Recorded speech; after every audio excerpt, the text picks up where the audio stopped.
तुम्हारा अन्नदाता, पग पग पर है संग तुम्हारे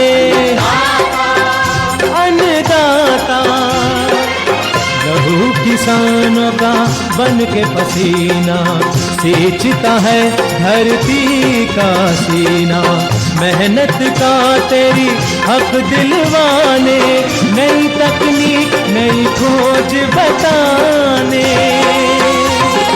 पशुधन को गुणवान बनाना, पौध सुरक्षा को सिखलाना, खेती के सब गुर समझाने, भारत का सरताज बनाने। आठों पहर है संग तुम्हारे अन्नदाता, अन्नदाता। नमस्कार, मैं हूं आपके साथ शिप्रा झा। आप सभी दर्शकों का अन्नदाता के कार्यक्रम में स्वागत करती हूं। किसान का जीवन बहुत ही मुश्किल होता है। वो अपने खेतों में लंबे समय तक काम करता है, उसका ध्यान सदैव फसल में ही लगा रहता है। वे अपनी कड़ी मेहनत की ताकत पर अपना जीवन व्यतीत करते हैं और ऐसे ही किसानों की प्रगति के लिए हम खेती बाड़ी से जुड़ी हुई बहुत सी नई लाभकारी जानकारियां हर रोज सुबह लेकर आते हैं। तो चलिए कार्यक्रम शुरू करने से पहले देखते हैं क्या है आज के अन्नदाता में। आम की बागवानी करना है लाभकारी।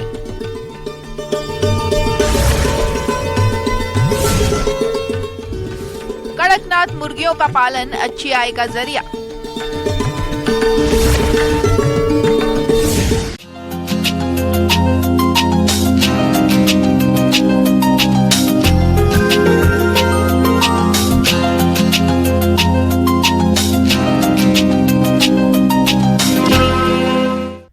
आम की बागवानी हमारे राज्य के बहुत से किसान भाई करते हैं और हमारे जिन किसानों ने आम का नया बाग लगाने के लिए रेखांकन करके गड्ढों की खुदाई कर दी थी, उनके लिए आम के पौधे लगाने के लिए वर्तमान समय उचित चल रहा है। तो आप आम की उन्नतशील किस्मों का चयन कर पौधों की वैज्ञानिक तरीके से रोपाई कैसे करें, इस बारे में जानकारी के लिए मिलते हैं डॉक्टर आराधना कुमारी से।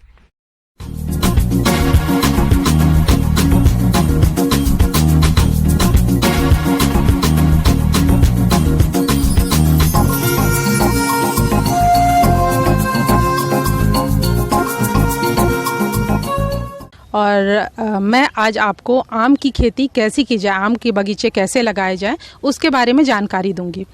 जैसा कि आप सभी जानते हैं कि आम एक बहुत महत्वपूर्ण फल है तथा पूरे भारतवर्ष में इसकी खेती की जाती है। लोग बगीचों में लगाते हैं। इसको बहुत पसंद किया जाता है। हर वर्ग और हर मीन्स आयु के लोगों के लिए ये बहुत पसंदीदा फल है। तो किसान भाइयों, इसकी खेती कैसे करें और बगीचे कैसे लगाएं, इसको शुरुआत से लेके सब मैं आपको बिंदुवार जानकारी दूंगी। उन्नतशील किस्मों का ध्यान रखना बहुत ही आवश्यक है, क्योंकि मिट्टी कुछ भी हो और तापमान और इन सब, अगर ये सब फेवरेबल हैं, सब अच्छी स्थिति में, अगर हम किस्मों का अच्छा चुनाव नहीं करेंगे तो वो हमारे लिए अच्छा फलदायक नहीं होगा। तो इस बात का ध्यान रखें। लंगड़ा, चौसा, बॉम्बे ग्रीन, अल्फांजो, तोतापुरी, हिमसागर, किशनभोग, ये सब अच्छी किस्में हैं जो लगानी चाहिए।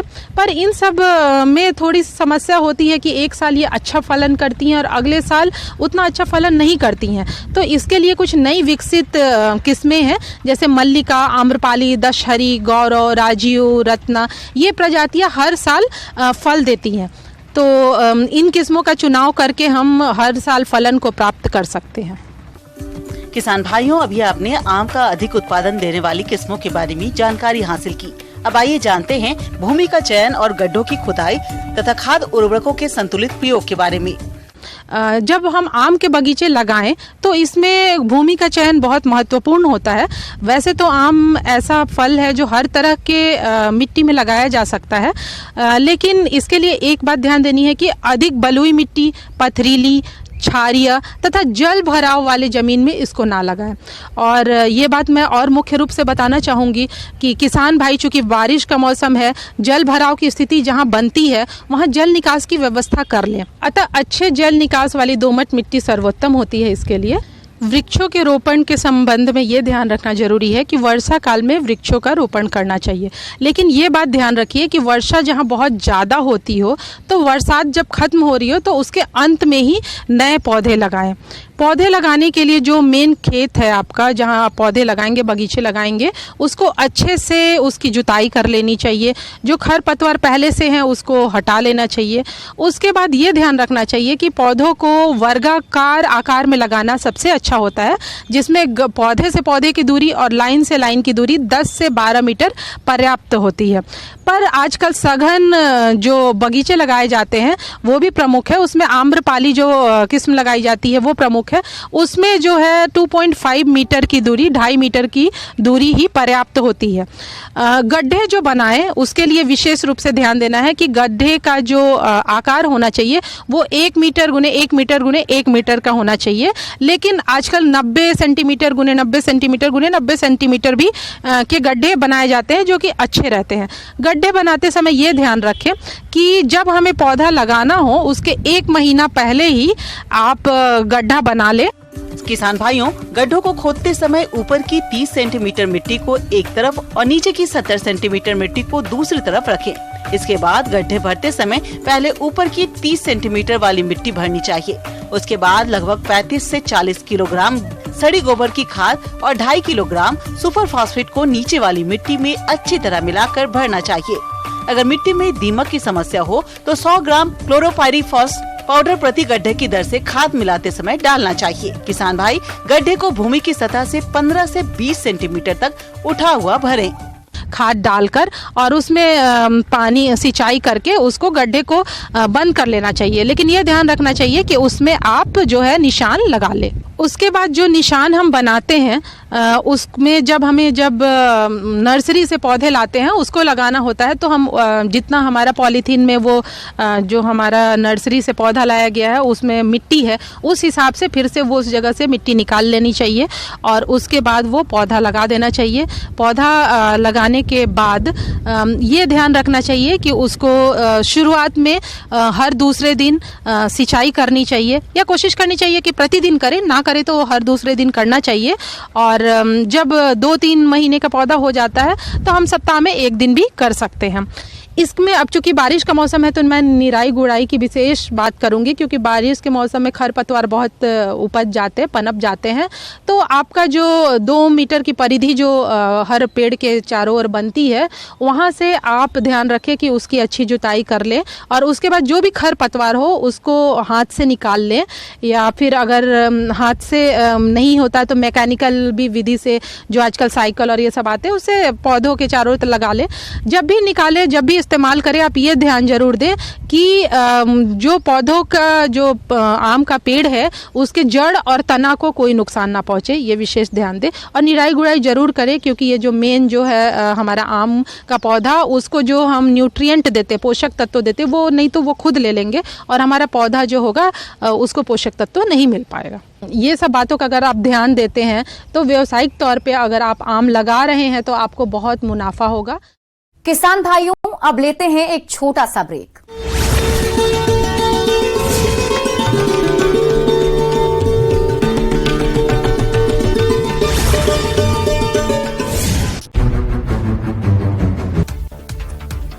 चूरू के सादुलपुर में बुजुर्ग महिला की बेरहमी से गला रेत कर हत्या की गई। पुरानी रंजिश को लेकर के घर के बाहर सो रही इस बुजुर्ग महिला का कत्ल कर दिया गया। परिजनों ने पुलिस को शव देने से इनकार कर दिया। भरतपुर में अब कल सुबह 6 बजे तक इंटरनेट सेवाओं पर पाबंदी रहेगी। हरियाणा के नूह में हुई हिंसा को लेकर प्रशासन अलर्ट पर है। हरियाणा की आग अलवर भी पहुंची है। यहां पर 10 उपखंडों में भी 10 अगस्त तक धारा 144 लागू कर दी गई है।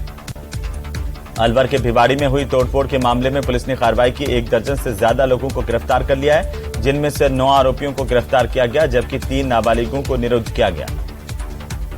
भीलवाड़ा जिले में डॉक्टर के घर को बम से उड़ाने की धमकी मिलने का मामला सामने आया है।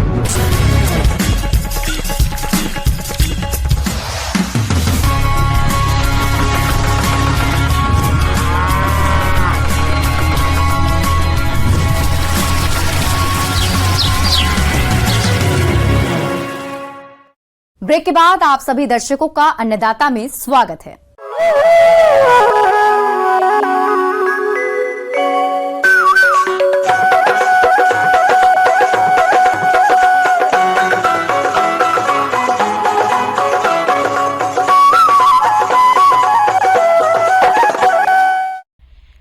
नॉनवेज फूड में चिकन को उसके बेहतरीन स्वाद के लिए जाना जाता है, लेकिन पिछले कुछ वर्षों में अपने लजीज स्वाद और पौष्टिक गुणों के कारण मशहूर हो चुके कड़कनाथ मुर्गे की मांग काफी ज्यादा बढ़ गई है। ये मुर्गे की एक ऐसी नस्ल है जो कि पूरी तरह काली होती है और इसलिए इसे काला मासी भी कहते हैं। प्रदेश के बहुत से किसान कड़कनाथ मुर्गे का पालन कर आसानी से लाखों रुपए कमा रहे हैं। अगर आप भी इस व्यवसाय को करना चाहते हैं तो किन किन बातों पर खास ध्यान दें, आइए जानते हैं पशु विशेषज्ञ डॉक्टर सुशील प्रसाद से।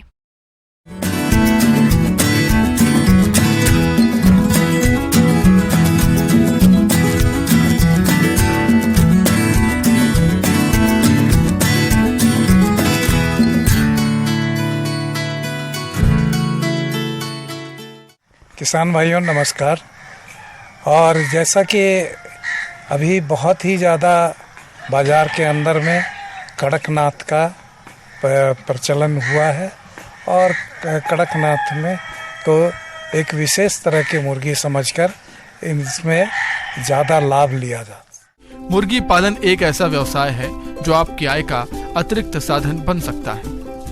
ये व्यवसाय बहुत कम लागत में शुरू किया जा सकता है और इस व्यवसाय में मुनाफा भी काफी ज्यादा है। अगर हम बात कड़कनाथ मुर्गे की करें तो इसमें प्रोटीन तो होता ही है, साथ ही इसमें बहुत सारे औषधि गुण भी होते हैं। दरअसल कड़कनाथ प्रीमियम नस्ल है। इसका दाम आम चिकन की तुलना में 3 गुना ज्यादा तक होता है। चटक काले रंग के इस मुर्गे में फैट ना के बराबर होता है और इसकी मीट का स्वाद बहुत ही स्वादिष्ट होता है। जहाँ तक कड़कनाथ की बात है तो कड़कनाथ पहले झाबुआ एक डिस्ट्रिक्ट है मध्य प्रदेश में, वहाँ की प्रजाति है यह, जो कि भारतवर्ष में करीब करीब हर जगह पर इसका पालन शुरू कराया गया ताकि इसको कंजर्व भी किया जा सके और इससे हमारे मुर्गी पालकों को अधिक लाभ मिल सके। जैसा कि हम जानते हैं कि कड़कनाथ का गुण यही है, कह सकते हैं कि उसकी पहचान यही है कि ये काले रंग का इसका पूरा पंख होता है और साथ में अगर आप मांस को भी अगर इसे ये करते हैं तो मांस का रंग भी कालापन लिया हुआ होता है। मांस के अंदर के ऑर्गन्स जो होते हैं, खास करके हार्ट, लीवर और इंटेस्टाइन तक भी इसमें पर्पल कलर जिसको हम कहते हैं वो उस रंग का होता है। कड़कनाथ मुर्गी पालन व्यवसाय करने के लिए आपको खुले स्थान की जरूरत पड़ेगी। इसको घर के आंगन या लकड़ी का शीट बनाकर बहुत आसानी से पाल सकते हैं। एक मुर्गी के लिए लगभग 2 स्क्वायर फीट जगह की जरूरत होती है। इस मुर्गी के खान पान में कुछ ज्यादा खर्च नहीं आता। ये हरे चारे में बरसीम, बाजरा चढ़ी बड़े चाव से खाते हैं। जहाँ तक है कि बात की कड़कनाथ के रख रखाव में, तो जो भी मुर्गी पालक है जो मुर्गियों के लिए घर बनाते हैं उसी प्रकार का घर इनका भी बनेगा। इसमें कोई ऐसा नहीं है कि ये बहुत ज़्यादा वजन की हो जाएंगी या इनके साथ ये तो इनको भी आप उसी तरह से एक मुर्गियों के लिए 2.5 से 3 वर्ग फीट जगह पे दे करके आप जितनी मुर्गियां रखना चाहते हैं उसी प्रकार से घर बना सकते हैं। कड़कनाथ 3 से 4 महीने में 1 से 1.5 किलो के हो जाते हैं और करीब 5 माह में 2.5 किलो के हो जाते हैं। प्रति वर्ष लगभग 100 से 120 अंडे देते हैं। इस नस्ल को तैयार करने में करीब 200 रुपए का खर्च आता है और ये बाजार में 600 से 900 रुपए प्रति किलो आसानी से बिक जाता है। अगर आप कड़कनाथ मुर्गी पालन व्यवसाय शुरू करना चाहते हैं तो जिले के किसी भी कृषि विज्ञान केंद्र में प्रशिक्षण ले सकते हैं। इसके अलावा राज्यों के पशुपालन विभाग में भी इसकी पूरी जानकारी ले सकते हैं। जहाँ तक खान पान की बात है तो इसमें भी हम स्टार्टर से लेकर स्टार्टर, ग्रोअर और लेयर 3 प्रकार के दाना फार्म में जिस प्रकार से रख के खिलाते हैं उस प्रकार से कर सकते हैं। और अच्छा होगा हमारे ज़्यादा लाभ लेने के लिए अगर मुर्गी पालक या जो व्यवसाय शुरू कर रहे हैं वो अपने फार्म के आगे एक जाली से घेर कर एक नेट बना करके इनको चरने के लिए छोड़ें ताकि आपके दाने का खर्च कम हो सकेगा, क्योंकि ये बाहर के चीज़ों को घास, पत्ते, मिट्टी से खा करके भी भोजन ग्रहण करते हैं। तो आप आधा दाना का ही व्यवस्था कीजिए और आधा इसको प्रयास कीजिए कि चरा करके आप इसका प्रयोग में ला सकें। और ये मुर्गियां अंडे और मांस दोनों के लिए उचित हैं। इससे आप अंडे भी प्राप्त करेंगे। ये भूरे रंग की यानी कि ब्राउन कलर के इसके अंडे होते हैं। और इसके अगर आप चूजा निकाल सकिए तो जो देसी मुर्गियों के साथ जो मुर्गियां, ये भी मुर्गियां कुड़ुक भी होती हैं यानी कि अंडे सेने के लिए तैयार होती हैं, तो इनको आप अंडे के ऊपर में बिठा करके भी आप चूजे निकाल सकते हैं। तो मैं समझता हूं कि कड़कनाथ के फार्मिंग अब आप शुरू कर सकते हैं। आगे और भी है खेती बाड़ी से जुड़ी हुई बहुत सी रोचक जानकारियां। यहां रुकेंगे एक और छोटे से ब्रेक के लिए।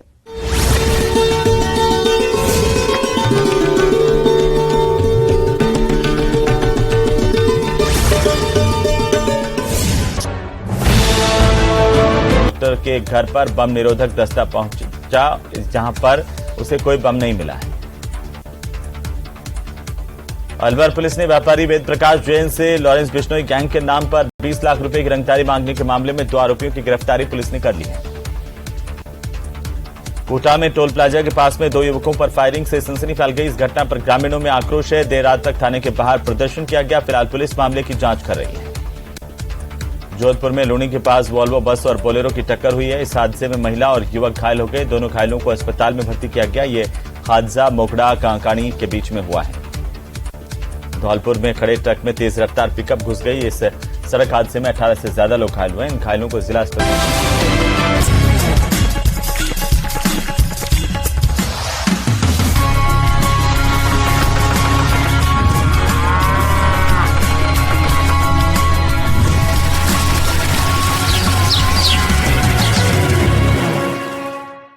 ब्रेक के बाद एक बार फिर से आप सभी दर्शकों का अन्नदाता के खास कार्यक्रम में स्वागत है।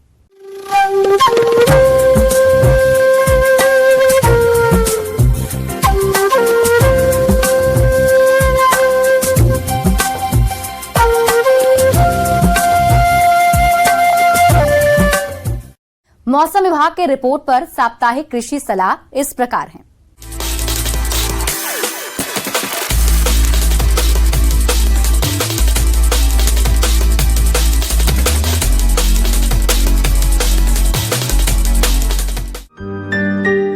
ग्रामीण कृषि मौसम सेवा, भारत मौसम विज्ञान विभाग, स्वामी केशवानंद राजस्थान कृषि विश्वविद्यालय, बीकानेर राजस्थान द्वारा भेजे गए मौसम पूर्वानुमान रिपोर्ट के आधार पर जिला गंगानगर और उसके आसपास के जिलों के किसान भाइयों को सलाह दी जाती है कि आगामी 4 दिनों के दौरान मध्यम बादल छाए रहने के साथ हल्की बारिश होने की संभावना है।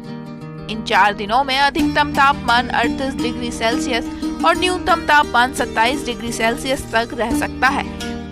अधिकतम सापेक्षिक आर्द्रता 57% और न्यूनतम सापेक्षिक आर्द्रता 27% रहने का अनुमान है। वहीं हवा की औसत गति 26 से 28 किलोमीटर प्रति घंटे की औसत गति से चलने की संभावना है। ऐसे में इन क्षेत्रों के किसान भाइयों को सलाह दी जाती है कि नरमा कपास के खेत में खरपतवार न पनपने दें। इसके लिए पहली निराई गुड़ाई सिंचाई के बाद बत्तर आने पर कसिये से करें तथा इसके बाद एक और निराई गुड़ाई त्रिफाली से करें। किसान भाइयों, कपास की फसल में थ्रिप्स कीट का प्रकोप दिखाई देने पर इमिडाक्लोप्रिड 200% SL 0.3 मिलीलीटर प्रति लीटर पानी व स्पिनोसेड 45 AC का 0.33 मिलीलीटर प्रति लीटर पानी की दर से छिड़काव करें।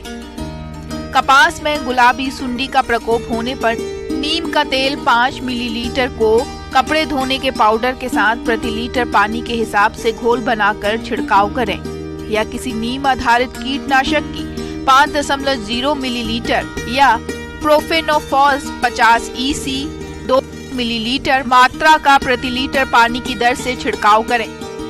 समय पर बिजाई की गई मूंग फसल में जहां सघनी हो, पौधे से पौधे की दूरी 10 से 15 सेंटीमीटर रखते हुए विरलीकरण करना चाहिए। जुलाई के प्रथम सप्ताह में बिजाई की गई ग्वार फली फसल जहां सघनी हो, पौधे से पौधे की दूरी 15 से 20 सेंटीमीटर रखते हुए विरलीकरण करना चाहिए।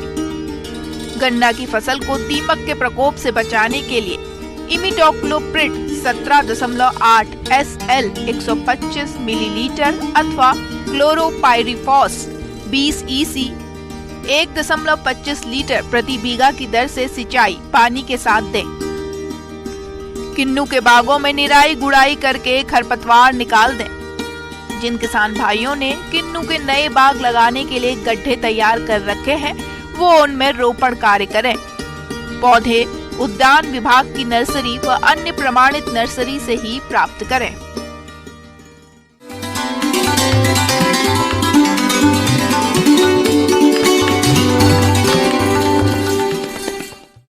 और आइए अब जानते हैं अन्नदाता निशुल्क फोन के माध्यम से पूछे गए समस्याओं का समाधान।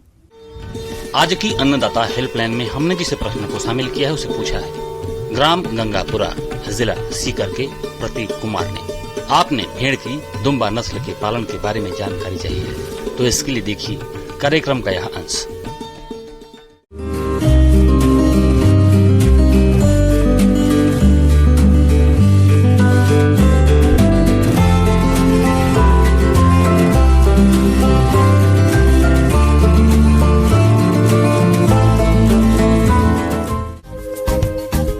आमतौर पर देखने में आता है कि हमारे किसान भाई कृषि कार्य के साथ पशुपालन भी करते हैं, जो कि उनके लिए अतिरिक्त आय का एक अच्छा साधन है। हालांकि अधिकांश किसान गाय, भैंस, भेड़, बकरियों का पालन करते हैं, जिनके पालन से वे अच्छी आय भी कमाते हैं। इस पशुपालन में भेड़ पालन किसानों के लिए एक अच्छी आय का जरिया साबित हो रहा है। देश में कई ऐसे राज्य हैं जहां भेड़ पालन का कार्य बड़े पैमाने पर किया जाता है, क्योंकि भेड़ पालन में अन्य पशुओं की अपेक्षा लागत कम लगती है और लाभ अधिक मिलता है। इसलिए इसे छोटे और सीमांत किसान आसानी से कर सकते हैं। और इसी के तहत आज हम बात करने जा रहे हैं भेड़ की दुम्बा नस्ल के बारे में, जो कि किसानों के लिए किसी वरदान से कम नहीं है, क्योंकि ये नस्ल जल्दी तैयार हो जाती है और बाजार में अधिक मांग रहने के कारण किसानों को इसका अच्छा बाजार भाव भी मिल जाता है। किसान भाइयों, भेड़ की दुम्बा नस्ल को पहचानकर आप इनका आसानी से पालन कर सकते हैं। इस नस्ल की भेड़ों में सींग और पूंछ नहीं होती है और इनकी दुम चक्की के पाट की तरह गोल और भारी होती है। किसान भाइयों, मिडिल ईस्ट की दुम्बा के लिए राजस्थान का मौसम बिल्कुल अनुकूल है। यहाँ इनका पालन करके किसान कम लागत में अच्छा खासा मुनाफा कमा सकते हैं। जहाँ तक इसके आहार प्रबंधन की बात है, तो इसके आहार पर कोई ज्यादा खर्च नहीं आता है। इसको आमतौर पर किसान चराई करा सकते हैं। इसके अलावा सूखा और हरा चारा के साथ संतुलित मात्रा में दाना मिश्रण भी खिला सकते हैं। इस नस्ल की भेड़ों को लोग काफी पसंद करते हैं। खास तौर पर इस नस्ल के नर को बहुत पसंद किया जाता है, तो वहीं इसके बच्चों को भी बेचकर अच्छी आय कमाई जा सकती है। किसान भाइयों, 12 महीने की उम्र में दुम्बा नर का वजन लगभग 92 किलो और मादा का वजन लगभग 65 किलोग्राम हो जाता है। इस तरह बाजार में वयस्क नर 90,000 से 1,50,000 रूपए, तो वहीं मादा 70,000 रूपए और भेड़ के बच्चे 15,000 से 30,000 रूपए में बिकते हैं। इसकी मांग ईद उल अजहा पर बाजार में बहुत होती है। उस समय किसान भाइयों को इसका अच्छा भाव मिल जाता है।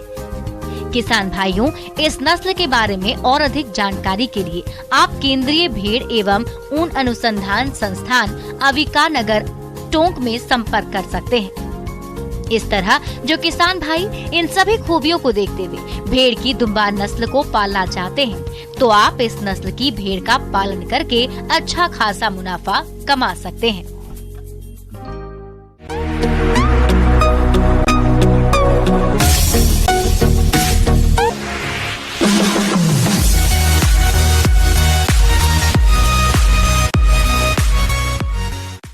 और आइए एक नजर डाल लेते हैं राज्य के कुछ मंडियों के प्रमुख फसलों के बाजार भाव पर।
किसान भाइयों, कृषि संबंधित समस्या और सुझाव के लिए आप हमें इस पते पर संपर्क कर सकते हैं।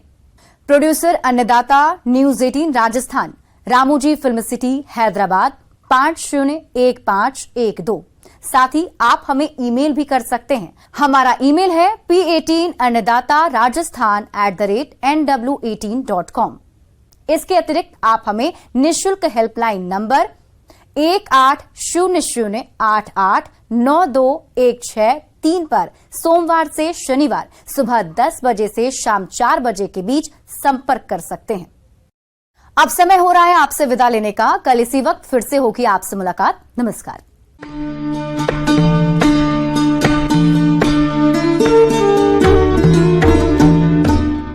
1200